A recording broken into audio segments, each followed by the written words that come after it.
సంబంధించి మనం చర్చలోకి వెళ్దాం. చర్చలో పాల్గొంటున్నారు సీనియర్ జర్నలిస్ట్ రాజకీయ విశ్లేషకులు బండారు రామ్మోహన్ రావు గారు. సార్ నమస్కారం. అట్లాగే ఇటు BJP party advocate senior leader advocate Krishnakant గారు నమస్తే అండి. అట్లాగే ఇటు ఆప్ లీడర్ సతీష్ మహేష్ నేతి గారు వారు కూడా ఉన్నారు. మహేష్ గారు నమస్కారం. అందరికీ నమస్కారం. ముందుగా రామ్మోహన్ గారితో మాట్లాడదాం. రామ్మోహన్ గారు నమస్కారం. సార్ ఇప్పటి వరకైతే ఏదైతే ఈ పార్టీకి వీళ్ళ పోరాటం ఫలించింది. సో కేంద్ర మంత్రి ధర్మేంద్ర ప్రధాన్ రాజీనామా చేయడం, తర్వాత మిగతా డిమాండ్లకు సంబంధించి కేంద్రం సానుకూలంగా స్పందించడం, ఇదంతా అయిపోయింది. ఇప్పుడు సద్దు మరిగింది. తదుపరి కూడా మేము ముందుకెళ్తాం, మేము ఇంకా సమస్యలపైన పోరాడతాం, ఇటు రైతులది కావచ్చు, లేదంటే విద్యార్థులకు సంబంధించి కావచ్చు, ఇవన్నీ కూడా. మరి ఎంతవరకు వీటికి సపోర్ట్ లభించే అవకాశం ఉంది? మీ విశ్లేషణ ఏంటి సార్ ఓవరాల్గా దీనికి సంబంధించి? పవన్ గారు, మిత్రుడు మహేష్ గారికి, కృష్ణకాంత్ గారికి, అట్లాగే ఏవిఎన్ ప్రేక్షకులు నమస్కారం. ఇది తాత్కాలిక విజయం మాత్రమే అంటున్నాను నేను స్పష్టంగా. కొంత విమర్శ అయినా సరే నేను సిజేపీ పుట్టినప్పటి నుంచి ఏమన్నానంటే, వాళ్ళు ఇతర ఎజెండాలు పోకుండా నీట్ మాత్రమే మాట్లాడితే ఓ రకంగా ఉంటుంది. నీట్ కాకుండా నీటిలో జరిగిన అక్రమాల కారణాలు ఏమిటి? అవినీతి కదా. అవినీతి కారణం ఏమిటి? రాజకీయ అవినీతి. ఓట్లకు డబ్బులు తీసుకొని సారా బంచి ఓటర్లు గెలిచిన నాయకులు గెలిచిన రోజులు ఇది ఇట్లా జరుగుతుంది.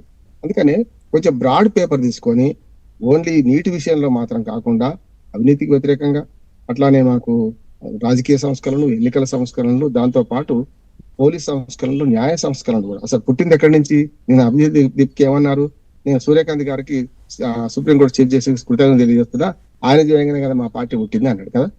వాళ్ళకి అక్కడ సంస్కరణలకు చివరికి గుడ్ గవర్నెన్స్ మనకు ఆశించేది. ఇది కావాలండి.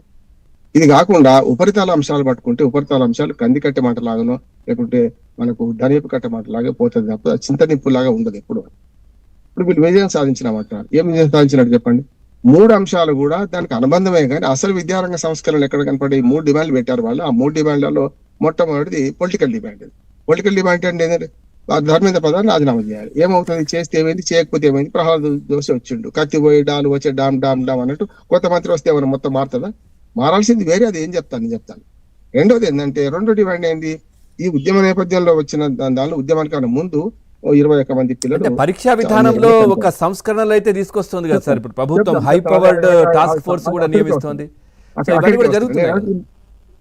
అక్కడికి వస్తున్నాడు. ఈ 3 డిమాండ్లు సాధిన విజయం సాధిస్తే స్వాతంత్రం వచ్చారని సభలే చేసి సంబరపడగానే సరిపోదు. అసలు ముందటంత ఉంది అని శ్రీశ్రీ గారు 60 ఏళ్ళు వెలుగునేడు సినిమా రాసింది. నేను అదే చెప్తున్నాను. ఇప్పుడు ఈ 3 డిమాండ్ వాళ్ళు సాధించడం, గర్వంగా సాధించడం అనే దానిలో మొట్టమొదటి demand political demand. Political demand వల్ల ఏమి కాదు, వ్యక్తులు మారుతారు, వ్యవస్థ మారదు. నెంబర్ 1. రెండోది ఏమంటున్నానంటే, ఈ పరిహారం, ఆత్మహత్యలను ప్రోత్సహించడం మహాపాపం, నేరం కూడా. తెలంగాణ ఉద్యమంలో చెప్పినా ఇప్పుడు దీన్ని కూడా చెప్తున్నా. ఆత్మహత్యలను ప్రోత్సహిస్తే అది ఇంకో రకంగా దుర్మార్గంగా అవుతుంది. కానీ అంతకంటే ఎక్కువ మాట్లాడను నేను. కనుక ₹1 ఇచ్చి మొదలు పెడితే ఇంకో రకంగా ఉంటుంది అంటున్నాను నేను. కానీ వాళ్ళకి న్యాయం చేయాలి. ఖచ్చితంగా ₹1 ఇచ్చినంత మాత్రం మా ప్రాణాలు తిరిగిరావు మా పిల్లలవని చెప్పి అక్కడి తల్లిదండ్రుడే మొన్న మాట్లాడిండు. రెండో డిమాండ్ కేవలం ఇది సానుభూతి డిమాండ్. మూడో డిమాండ్ ఏంటిది? ఇప్పుడు వీళ్ళు చెప్పుకున్న సమస్య అంటే అసలు డిమాండ్ ఏం కావాలి? మన విద్యారంగ సంస్కరణలు కావాలి కదా. మూడో డిమాండ్ మనకు చూసుకుంటే ఏంటంటే, ఈ 3 కూడా ఉపరితల అంశాలు పట్టుకొని పోతున్నారు తప్ప అసలు అంశం పోతలేదు అంటున్నారు. విద్యారంగ సంస్కరణలో ఇప్పుడు తర్వాత ఈ ఉద్యమం ముగిసిన తర్వాత విజయం సాధించడం అన్న తర్వాత వచ్చిన మార్పు ఏంటంటే, మేము పార్టీగా మారామన్నారు. చాలా కరెక్ట్. నెంబర్ 1. రెండోది ఏమంటున్నారు? మేము విద్యారంగ సంస్కరణలో పరీక్షల లీకేజ్ కాదు ఇతరత్ర కూడా మాట్లాడతామన్నారు. అది ఇంకా మంచిది అన్నట్టు మెల్లమెల్లగా అక్కడికి పోవాల్సిన అవసరం ఉంది. ఇప్పుడు ఏంటంటే, తాత్కాలికంగా వీరు సిజేపీ విజయం సాధిస్తే బీజేపీ వ్యూహాత్మకంగా మరొక విజయం సాధిస్తుందని నేను అంటున్నాను. వాళ్ళు ఏ అంశాలు లేవనెత్తినరో చెప్తాను. వాళ్ళు ఏ అంశాలు లేవనెత్తినరో ఆ అంశాలు ఏవైతున్నాయో మొట్టమొదటి తీసుకుంటే మనకు ఫాస్ట్ ట్రాక్ కోర్టు. వాళ్ళు ఆ ఫాస్ట్ ట్రాక్ కోర్టు గురించి మాట్లాడలే. అంటే నేమంటున్నా అంటే, ఎప్పుడైనా పవన్ గారు, చికిత్స కన్నా నివారణ మేలు కదా. చికిత్సనే ఫాస్ట్ ట్రాక్ కోర్టు నిర్మాణం కూడా చికిత్సనే అంటున్నాను. ఇప్పటికి హైకోర్టు, ఢిల్లీ హైకోర్టు ప్రకటించింది. ఆల్మోస్ట్ ఆల్ జడ్జిని కూడా నియమించేసింది. నెంబర్ 1 తప్పు జరిగిన తర్వాత. రెండోది సంస్కరణ నిన్న నుంచి మొదలైంది అంటున్నాను. మొదలైంది ఏంటంటే, నందన్ నిలేకర్ ఆధ్వర్యంలో కమిటీ వేసిన చూసిందా? ఆ committee, task force committee correct అంటున్నాను నేను. గతంలో ఏదైతే ఆధార్ కార్డు కోసం ఆయన కోసం మన కాంగ్రెస్ వాళ్ళు వేస్తే బీజేపీ అప్పుడు వేస్తే ఆధార్ కార్డు ఎందుకు, గోప్యత భంగం అని మొట్టమొదటి బీజేపీ కదా. సార్, ఈ 2 పార్టీలు, దేశంలో ఉన్న 2 పార్టీలు, 2 జాతీయ పార్టీలు ద్వంద్వ విధానాలతో పోతున్నాయి. వాళ్ళ అధికారంలో ఒక మాట, అధికారం లేనప్పుడు ఒక మాట మాట్లాడుతున్నారు. ఆధార్ కార్డును వ్యతిరేకించింది బీజేపీ, వచ్చిన తర్వాత సాధించింది బీజేపీ. జిఎస్టీని వ్యతిరేకించింది బీజేపీ, తీసుకొచ్చింది బీజేపీ. మళ్ళీ 3 రైతు చట్టాలు తీసుకొస్తా అనేదేమో మేనిఫెస్టోలో పెట్టింది కాంగ్రెస్, తెచ్చింది ఎవరు? మళ్ళీ బీజేపీ, మళ్ళీ పోయింది, మళ్ళీ తీసుకుపోయారు అని ఏమంటారంటే ఇవన్నీ చూస్తే 2 జాతీయ పార్టీలు అధికారంలో ఉన్నప్పుడు మాత్రం అధికారం లేనప్పుడు మాట మాట్లాడుతున్నారు. ఇప్పుడు ఈ ఇష్యూకి నేను చెప్తున్నాను ఏంటంటే పవన్ గారు, ఈ ఇష్యూలో బీజేపీ ఇప్పుడు అంతిమ విజయం వరకు పోతుంది అంటున్నాను. వాళ్ళ పొలిటికల్ డిమాండ్ తీర్చిండ్రు, తర్వాత 2వ డిమాండ్ రైతులు తీర్చిండ్రు. కేసులు అంటారా? నేను 3వ డిమాండ్ ఏమంటాను, కేసులు జరిగిన పరిణామాలు బట్టి కేసులు అయినాయి, ఆ కేసులు ఎత్తేయాల్సింది, కేసులు పెట్టవద్దు, దాన్ని కూడా అంగీకరిస్తున్నా. అసలు డిమాండ్ ఏంటంటే ఇప్పుడు విద్యారంగ సంస్కరణలో నందన్ నిలేకర్ ద్వారా వేసిన కమిటీ నిజమైన రోగానికి చికిత్స చేయాలి, రోగం కాదు, రోగం రాకుండా నిరోధానికి చికిత్స చేయాల్సిన అవసరం ఉంది కనుక అది చేస్తారనుకుంటున్నాను. ఈ లోపు రాజకీయ పార్టీలు మారమనేది ఒకటి, అట్లానే మేము ఈ ఉద్యమాన్ని కొనసాగిస్తాం, విద్యారంగ సంస్కరణ పరిమితం అవుతాం అంటున్నారు. సరే, మిగతా నేను చెప్పిన అంశాలు దాటితే ఇంకా మంచిది అంటున్నాను.